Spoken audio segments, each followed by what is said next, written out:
If you've ever said the words, I can't draw, I want you to know something right away. You're not alone. These are some of my early drawings. Now, don't laugh your butt off. You have to take a look because we all have to start somewhere. I didn't start out confident. I didn't start out knowing how to do faces. Believe me, the first time I tried was back in, gosh, the mid 80s. And I took a workshop and it was a disaster. I was just about in tears. I was so bad. And I never drew one again, not until 2000 during the lockdown. And I took an online workshop and they showed me the simplified way, which I am going to show you, of doing a face. And oh my gosh, it just opened up an entire world for me. I cannot tell you. And ever since, I have been drawing faces, and I love it. It doesn't matter where you are, what you're doing, you can draw a face and have fun with it. Okay, what I did start with was curiosity and willingness to try, even when my hands felt awkward and I felt like I couldn't do it. I kept doing it. Over time, I learned that drawing a face isn't about talent. It's about breaking things down into simple steps and giving yourself permission to be a beginner. That's exactly why I created Paint Your First Portrait, Fearless Painting. And so it's going to be a series of fearless painting courses, and we'll just go, each one will progress. So we'll start with the first one. And I just want to give you, in the first one will be your basics to do a basic face. And from there you will grow. We all grow. This workshop is for women or whoever who've always loved art but maybe stopped believing they could do it themselves. Whether you're picking up a pencil for the first time or coming back to art after years away, you're in the right place. Over the next few weeks, I will show you and guide you step by step through drawing and painting a face with watercolors and some other materials. I don't know. Well, we'll see when we get there. Gently, simply, and without pressure. So the first painting we're going to do is this one, and it's basically drawing this face in a very basic way, and then we're going to transfer it to our watercolor paper, and then we're going to paint it. Okay, now the last one I want to show you is just what I did 2 nights ago. So this is the picture that I used, is this gal right here. She's just lovely. I love the shape of her face, her big eyes, right up my alley. And so here she is. And I was quite happy with this. So this is where we're going. So we're coming from way back here, basic. So we'll come from here to here.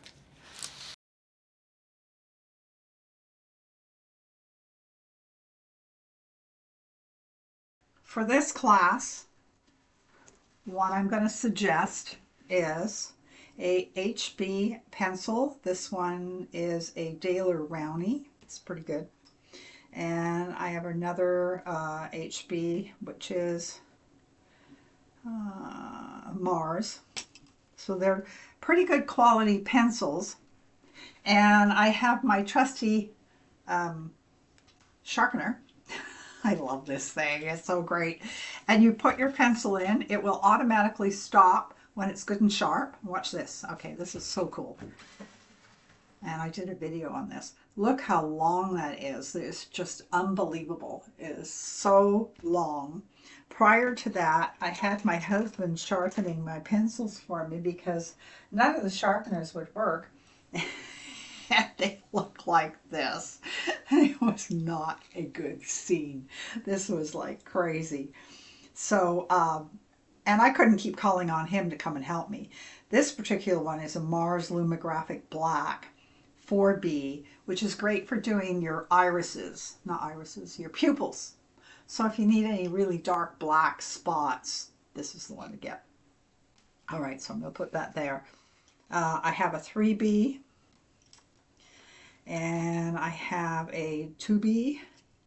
So HB, 2B, 3B, 4B. Okay, I'm just pulling out the bare necessities because I don't want you all running out and buying a ton of stuff.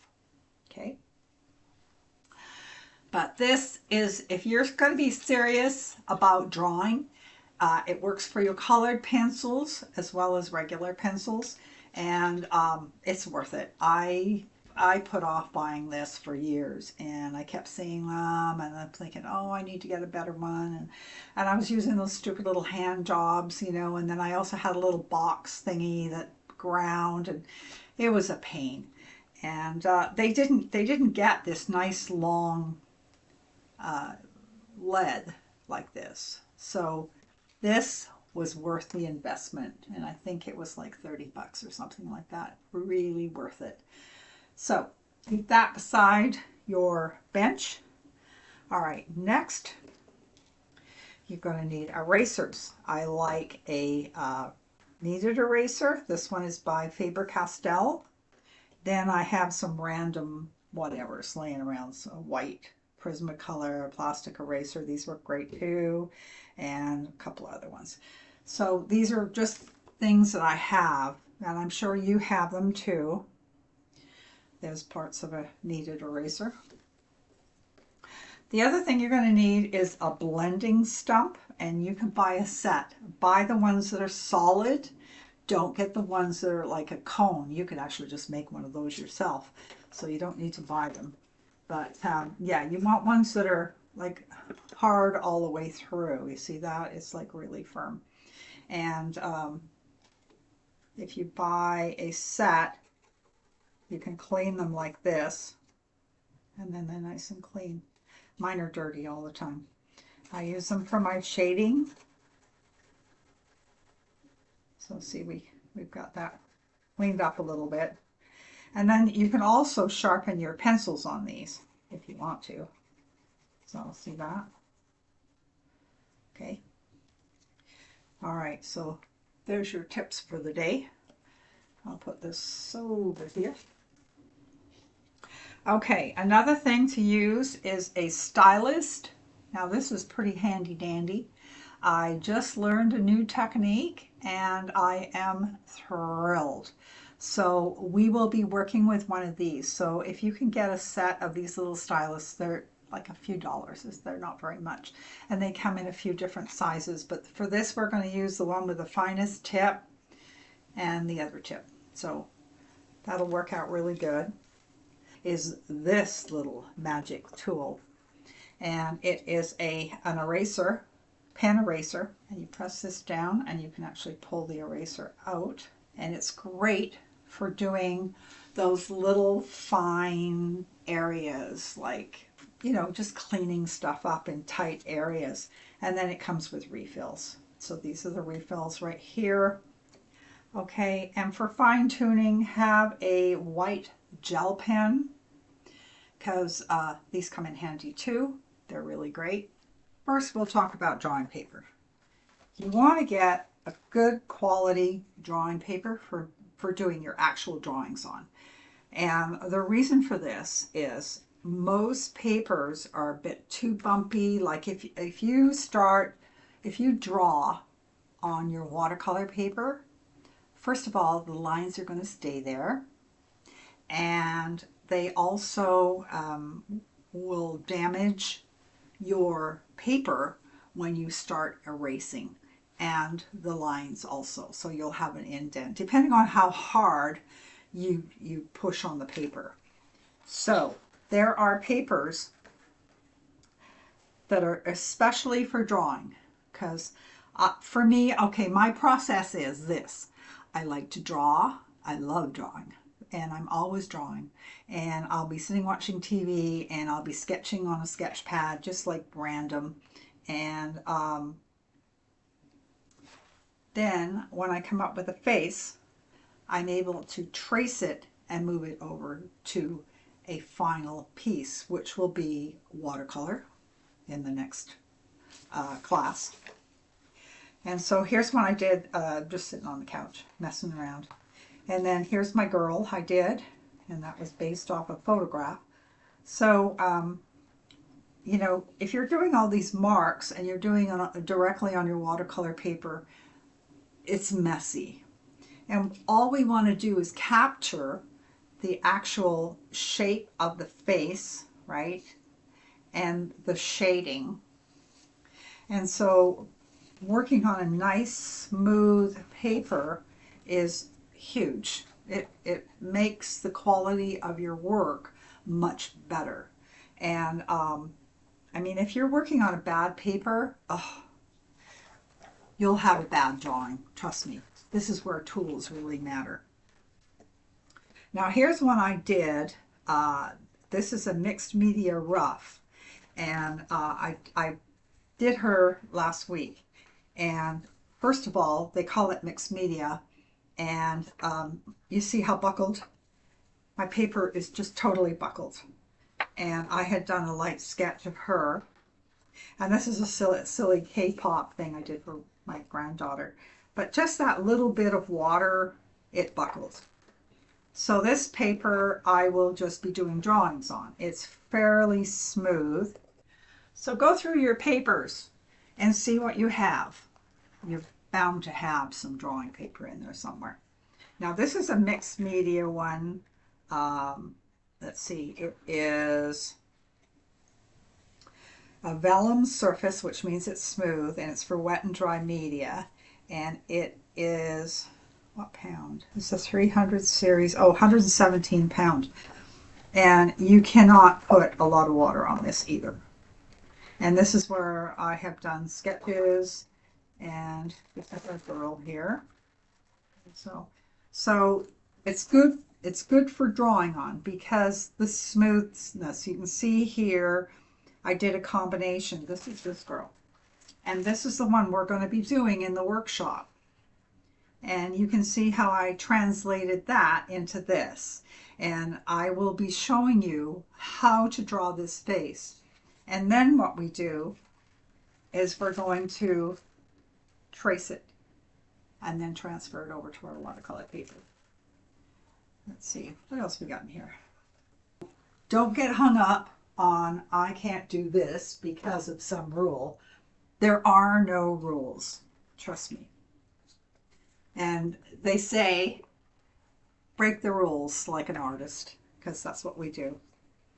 So I am thinking in the first part of the workshop, I'm going to show you how to do an eye, and then we'll do a mouth, and then we'll start putting the pieces together. Sound good? All right.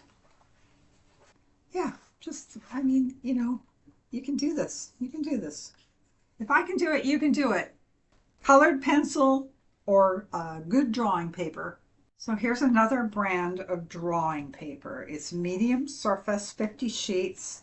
The price was good, and it's very smooth. There's just, and now see, this drawing paper is made for pencils, and this one turned out beautiful. I have a thing for eyes. You see that? Aren't those fun? We are going to do that. All right. If you haven't any drawing paper and you're going to go out and buy some, I highly recommend at least 11 by 14 size or a little bit larger, because you want to have room to grow and get it. If that's all you're going to get that, and you'll be very happy with it. All right, the Strathmore 400 series or the Strathmore 300 series, I recommend. Okay. The next part is your tracing paper. Do not buy carbon paper. You're going to use tracing paper. And I've had these for years and years, and you can see they all got bent, but I can use them. And this particular one is 11 by 14. And this is where the woodless pencil comes in. So you've got your woodless pencil, and I have one of these. This one is a 4B. I also have a 6B, and 6B, what the B's mean, as you go up in numbers, they get thicker and darker. And so, and what we're going to use this for is on the back of our trace, we're going to trace our piece. Okay, so this was our girl when we drew her. The drawing's a bit bigger. And we're going to do a basic outline so that we've got a place to work from. Because once you start laying down your watercolor, it's going to change things. It's not going to be like that. It's going to, or like this. It's going to be different. It's going to be you. Your style. This is where it all starts happening. Okay, so that's what you're going to need that woodless pencil for. You can use your, you know, like if you've got a 6B pencil, and if you have it with that fat long tip like I have with my magic sharpener. So while I'm on a roll here, we might as well cover this. What I did is I have never done. I was looking for an alternative because a block of arches like this is $46. And if you're just starting out, I totally get it. It's expensive. And especially if you're burning through, you know, sheet after sheet. Now, the reason for buying a block is they're not supposed to buckle. Ha ha ha. Yeah, right. Okay, just depending on the amount of water you dump on them. So I ordered meedan. So I got these as an alternative because I wanted a block. I get tired of having to tape down my paper because I like to pick it up and move it around. And sometimes for me, you know, I'm not ambidextrous. I am on a glass torch, but not on painting. And so I have to turn it around to do a different part. And maybe you will too, maybe you won't. You might be just amazing. So this is what I did. And as you can see, it buckled. It buckled huge. And I didn't feel like I put a lot of water on it. And so I was very surprised. I was surprised that it was buckling. And that was while it was glued on the block. You can see how they are on the block. Now, doing these shorter amounts of designs did not buckle. But I wet areas on her face. So I drew the face and then I just wet areas and I dropped in water and yeah, it buckled. So I don't know. If you can get arches, get arches. Or I would suggest, I'm going to try this big one out sometime today, maybe, see how it works. I'll let you know. But you could probably just buy 140-pound, you could pick up some sheets of 140-pound arches and cut them up. So you could get 4 paintings out of 1 sheet. So you can pick up, this is 140-pound Canson. And so you can, they're loose sheets. You can use one of these, but you have to tape it down. So, okay, well, I guess that's it for part 1, module 1. I hope that helped. And go get your supplies. And we'll be starting up in a week. And I look forward to seeing you. And we'll be doing a live, which I haven't done before, so this should be interesting. And yeah, let's do a portrait together. I will have PDFs available, and yeah, so you can download one of those. So we'll see you soon. Bye for now.